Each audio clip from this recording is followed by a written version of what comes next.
All right, what is going on, everybody, and welcome back to the greatest combat sports and culture show, the entire universe of fight podcast. I'm your host, SERG VICENTE, and this is episode 304 of the show. Hope you guys are having an amazing week. On today's menu, we're going to go ahead and jump into talk everything. AJ McKee defeating Pitbull. We're going to talk with the rest of the card on Bellator 263. Sean Strickland defeats Uriah Hall in UFC Vegas 33.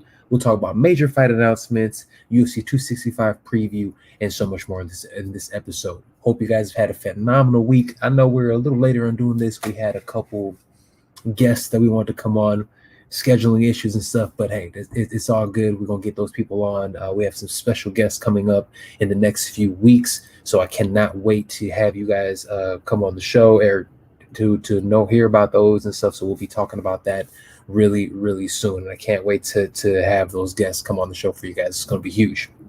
All right, let's go ahead and jump into it, man, because there's so much going on in the world of MMA, boxing as well, but specifically MMA that I want to get into today. So wherever you guys are in the world, hope you guys are enjoying yourselves. I am currently in LA, where our basketball team is not fantastic. I mean, look, I watch obviously fighting more than anything else, but if I'm watching anything else that I really enjoy, it's the NBA.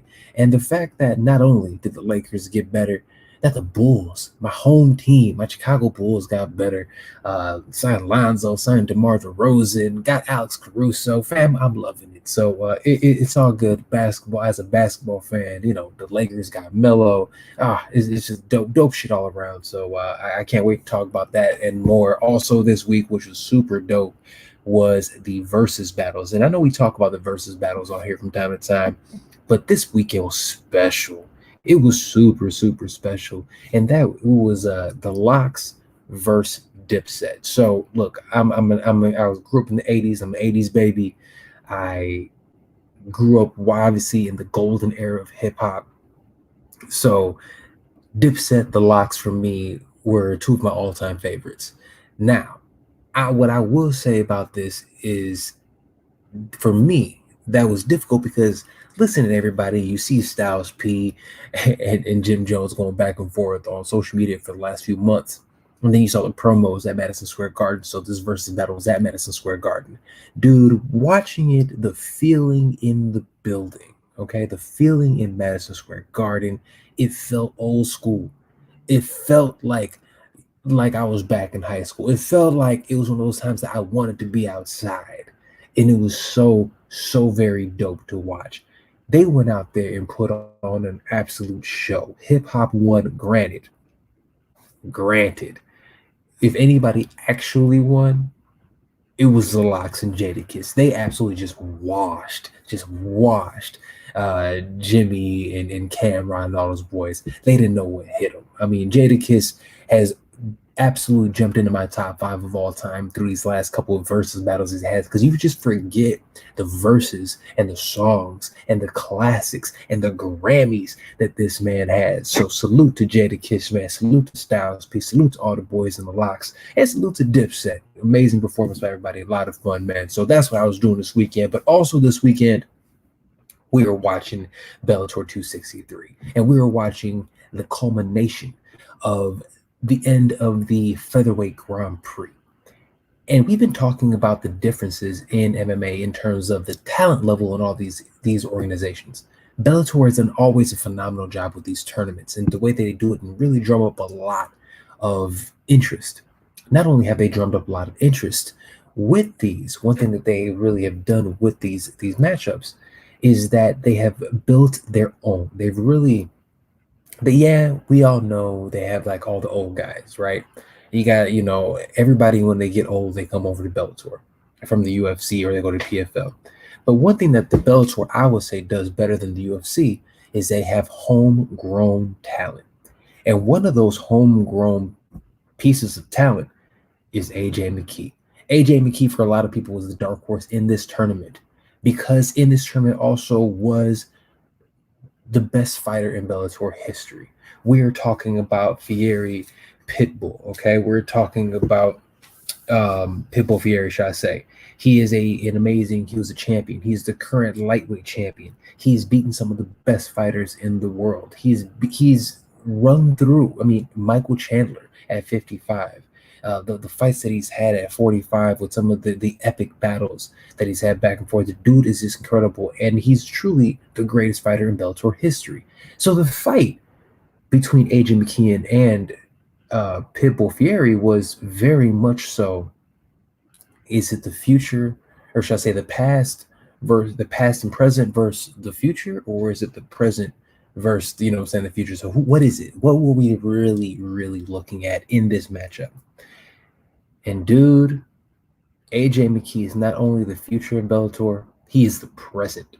He went out there and within a minute and 57 seconds of round one, landed a beautiful left high kick to Pitbull's head, staggered him on the feet, runs up on him, lands a huge uppercut.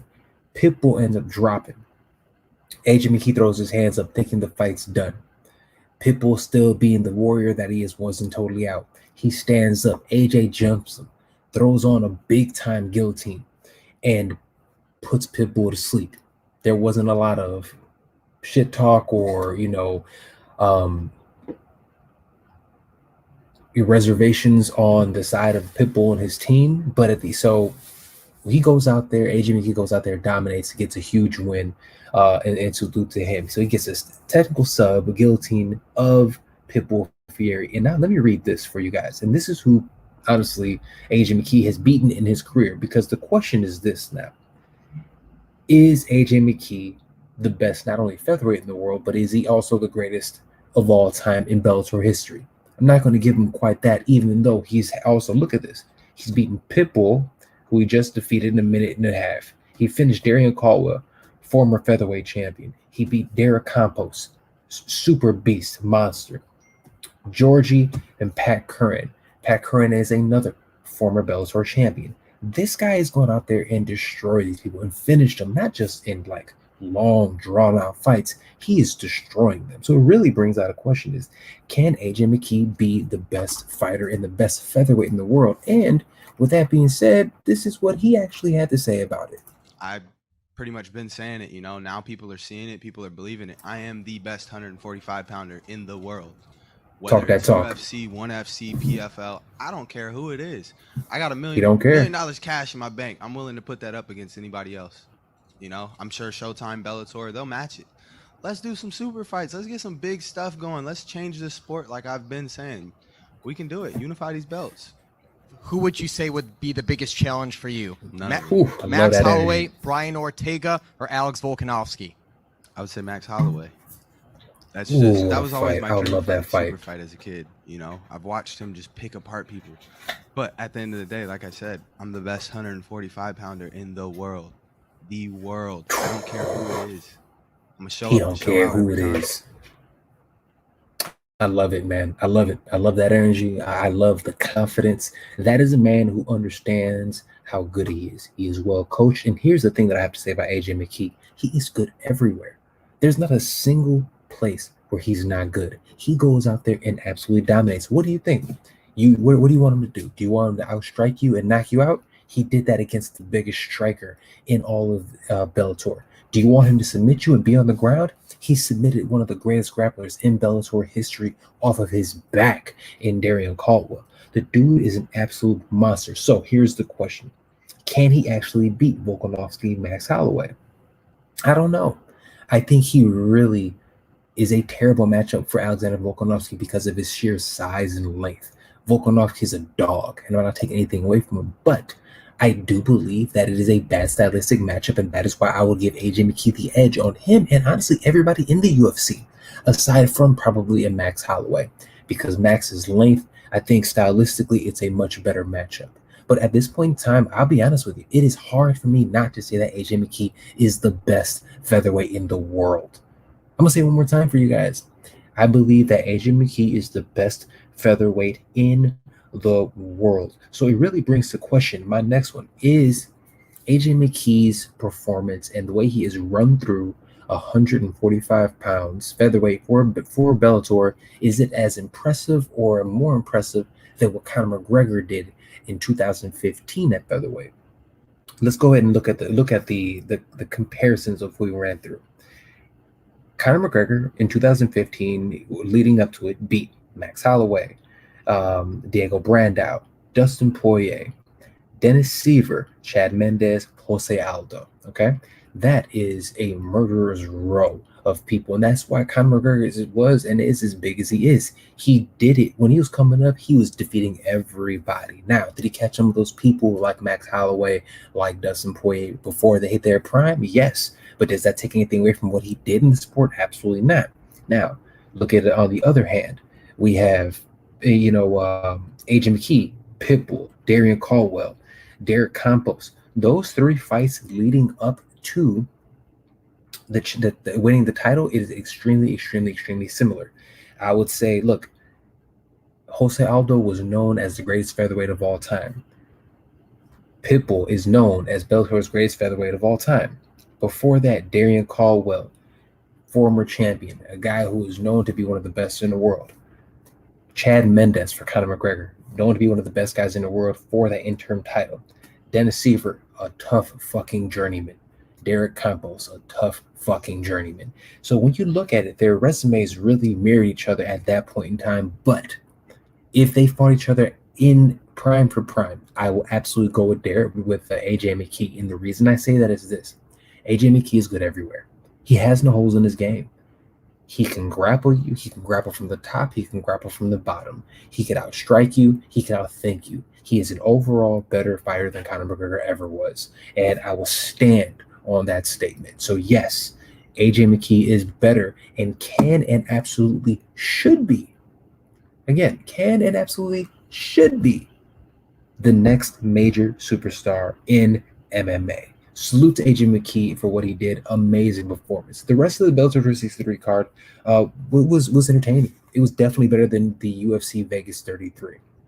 You had great performances. You had Usman Nurmagomedov going out there and proving that at the end of the day, he is absolutely going to be a champion at 155 pounds eventually. Also, Khabib Nurmagomedov is the best coach in MMA right now. This dude goes out there in Bellator, and I know you guys saw him rocking the Bellator swag. He had the shirt on. He was looking super diesel in the back. 3 of us fighters won. He is still in 2021. Khabib Nurmagomedov is undefeated as a coach. So also, he had a great convo, great interview on Hot Boxing, Mike Tyson's podcast. You guys check that out if you get a chance. But it's good to hear him kind of candid about a lot of things that we thought about. All right, let's move right along. UFC Vegas 33, Uriah Hall takes a bad loss to Sean Strickland. Uriah Hall was on a 4-fight winning streak. It was snapped. Look, he was dominated everywhere. It looked like he might have broken his orbital bone, but he didn't seem as if he can get out of first gear. Sean Strickland was dominating him with the jab, was in his face. When he took him down, he controlled him. Great performance by Sean Strickland. Now, and we'll talk about this later on the show, his post-fight antics were a little shady. I'm not going to stunt. He was talking about beating off and killing people, all kinds of wild shit. But at the end of the day, he's a hell of a fighter. And now he has an amazing opportunity coming up. And we'll talk about the fight that he has signed coming up very soon. Also, the person who, in my opinion, stole this fucking show in Vegas 33, and honestly, if it wasn't for AJ McKee, she probably would have stole the show the weekend, was Cheyenne Buys. Cheyenne Buys, we probably know her because she won on the Contender Series. Her and her husband both got into the UFC at the exact same time. She has such a unique story. She is such a badass. And she goes out there and gets a violent win against her Depola in her fight. She ended up getting the performance bonus to $50K to win it. And then afterwards, a lot of questions were brought up because of fighter pay. And she had this to say post-fight. And man, the story almost breaks your heart. So here, take a listen to what she had to say post winning that $50,000 bonus and winning this fight in just a vicious fashion. Because we talk to fighters every week, we sometimes forget how much a difference that 50 grand can make to your life. What impact is that going to have on you? I am negative in my account right now, so it's going to make a big difference. And my whole paycheck actually is I have to pay back $15,000 for a loan I got from a few people. So, you know, I made 10 and 10 from my win and show. So that 20,000 was just gone. So, and I was okay with it. I was okay if I won and that check was gone, because I made the move out here, and I knew that this fight was just going to be for the move. But it was the best decision me and my husband made for our careers, and just to get that bonus. I've been so broke my whole life because of this sport, but it's so worth it to me because I love this sport. But to get a $50,000 paycheck, you know, my husband's going to tell me to put it away. I'm definitely going to want to buy some nice stuff, but, you know, you buy some nice shit. I like to buy a little bit of things for the house and for my animals. I really like to spoil my family, but, you know, this week I'm definitely taking my team to go get a nice dinner. So it's life-changing for sure, but I just, you know, got to put the money away and just go out there and fight again. Man, salute to Cheyenne Bays, man. Also to her husband, the entire team at Extreme Couture, Eric Nixon, friends of the show. Just phenomenal performance. It was one of the most violent finishes that you'll ever see, and it was she was on the main card. There was the co-main event. Now, it does bring up some concerns. The fact that she was a co-main event, and yes, there was plenty of people dropping out, missing weight, all kinds of stuff went on this card. She wasn't supposed to be the co-main. The fact that they're on ESPN, the fact that she still didn't have, she was only making 10 and 10. So what that means is 10,000 to fight, 10,000 to win. She was already $15,000 in debt, and we're not even talking about all the people that she had to pay in order to go ahead and do this. I don't know what the answer is, but something needs to be done. The fact that the UFC and the numbers are out there are only giving the fighters 16% of the revenue. The fact that the Venom deal, they're actually making less on the Venom deal than they were making on the Reebok deal. It just proves to me that something needs to be done. It's sad to see. You want to see these athletes get paid at a higher clip, but unfortunately, at this point in time, it's not happening until something gets done. I don't know what's going on with the Ali Act. I don't know what's going on with the runs with the different unis and stuff, but hopefully something gets done very soon, because we don't want to. I love this sport, and all of us listening to, I'm sure, really love and enjoy the sport. Nothing changes for these individuals if they don't get some kind of representation in unions. It hurts my heart to say this. I hate to see these fighters only making $2,000, $10,000, $5,000. It sucks. I want to see these people get paid because they are putting their lives on the line. Salute to Cheyenne Bays, her entire team. What a fucking performance. All right. Everybody listening to the show right now, everywhere, podcast available, I appreciate you guys. Everybody watching live on Facebook, on YouTube, on Twitch, I appreciate you guys. A lot more going on this week, man. We want to make sure we get to on the show today. All right, let's do this. Before let's talk about UFC 260. Actually, you know what? Let me talk about some fight news and some. We'll talk about some fighter news as well as some fight announcements. So big fight announcements coming up. We have talked about Sean Strickland. Sean Strickland has just signed to fight a UFC 268. That card is absolutely stacked. UFC 268. We have Luke Rockhold is making his long way to return. He has not fought since 2019 when he lost against the champion right now at 205 and Jan Blachowicz. Luke Rockhold is making his way back to fight against Sean Strickland. Okay, this fight is going to be phenomenal. It should be fireworks. If we get vintage Luke Rockhold, this fight specifically is going to be extremely entertaining, and it's really interesting. Can't wait to see that. Now, we talked about Sean Strickland, and Sean Strickland went out there. Obviously, he said some disparaging things about Luke Rockhold, and we really don't care. That's what fighters do. But he also made a bunch of comments leading post-fight after beating Uriah Hall, talking about he needs to beat off or masturbate 2 to 3 times a day in order not to hurt people, and just a lot of shit, right? He's also somebody who said he was racist, absolutely racist at one point in time against black folks in his life, but he's no longer racist or some shit. And then he also, to the icing on the cake, he says that he wants to kill somebody in the ring. Look, this is a sport. So the people saying that they want to kill people is just totally asinine. I can't stand it. It's ridiculous to say those type of things. And I think we need to get away. And granted, we're going to have people like this in the sport, and that's totally fine. You have the wild cards. You have the crazy people. You have those, and people really enjoy those wild card personalities. But there has to be, man, UFC PR team, somebody got to do some shit, right? We can't just sit there and have these people going out there saying it, because it makes the sport look bad. It makes the sport look bad, and it should never be anybody's goal to. They don't even say that as a joke. It's not cool to want to kill somebody. We're already in a violent enough sport to sit there and say I want to kill somebody. I killed Deontay Wilder. We had to say the same thing. I think it's ridiculous. Why would you say that? Why would you even fix your lips to sit there and say you want to kill somebody in the ring? These people have families. These people, they're playing a sport to provide and to give their people hopefully generational wealth at some capacity. And what you want to go out there and do is take it away from them, take that away from their family because it gets you off. That shit's weak. It's super weak. I hope he didn't mean that. And all the fighters that do say that, readjust, reassess. Because if that's the case, we don't want you in this sport either. It is what it is. All right. Also, big fights that have been announced. Rafael dos Anjos, RDA, is fighting against Islam Makhachev, a fight that we have all wanted. That fight happens at UFC 267. That fight's going to be phenomenal. Also, we have Paulo Costa is coming back. He's fighting Marvin Vettori, a fight that we've wanted. That's going to happen October 23rd. Cody Garbrandt versus Kai Kara France at 125 is in discussions right now, which would be an amazing fight. Kara France from City Kickboxing, New Zealand.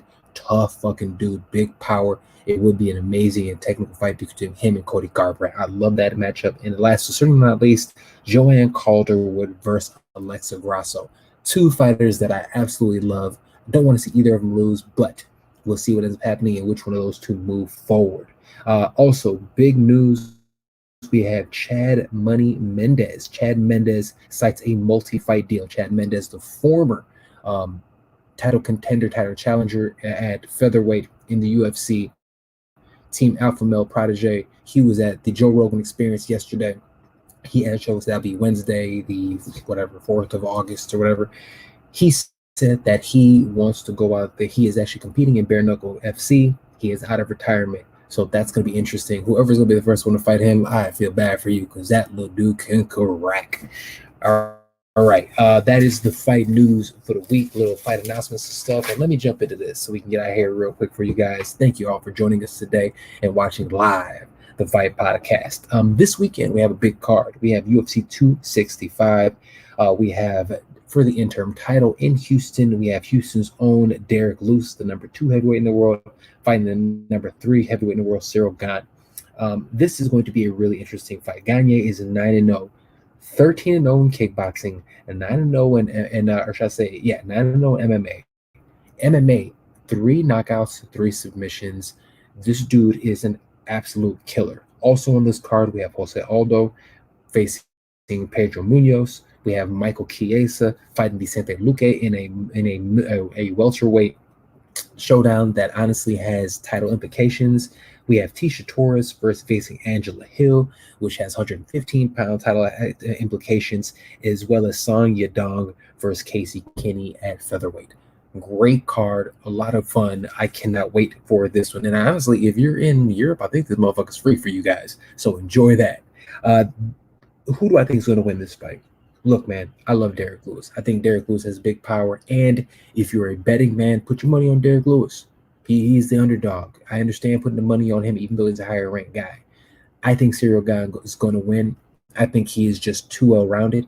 And unless he gets caught with a shot, I see him winning this fight in unanimous decision. I see him going out there and just peppering them, staying away from them, using his athleticism and speed. This kid is absolutely phenomenal. I love watching Cyril Gane. But I guess in my hopes, I hope Derek Lewis pulls it off. Either way, it should be a phenomenal matchup. Jose Aldo versus Pedro Munoz should be a great fight, man. The other fight that I want to talk about really quick is Michael Chiesa versus Vicente Luque. Michael Chiesa is a guy, number 5 versus number 6. Michael Chiesa, I've always said, is the dark horse at welterweight. And a win from both of these guys, I think, possibly leapfrogs them in order for them to end up fighting for the title over even a Leon Edwards. Depending on how it wins, but I would say I think Michael Chiesa ends up getting it done. Tough dude. I think he's big for the weight class. I don't know how the hell he made 155. He is an absolute savage. Love Michael Chiesa. Love Vicente Luque, but I have to see that happening. I see Michael Chiesa winning that one. And then I'm also going with the number 12, Angela Hill, to win as well. All right. With that being said, guys, that is about all the time we have today. I want to get you guys something, keep you up on the news, make sure we're not missing any episodes for you guys. We have some great stuff coming up, great interviews upcoming. I can't wait to share that with you guys. But remember, if you're watching live, listen to Fight Podcast everywhere podcasting is available: Apple, Google Play, Spotify, SoundCloud, Stitcher. I'm your host, Serg Vicente. Check us out everywhere podcasting is available. Check me out at Serg Vicente and at the Fight Podcast. Love you guys. We'll talk to you next time right here on the Fight Podcast.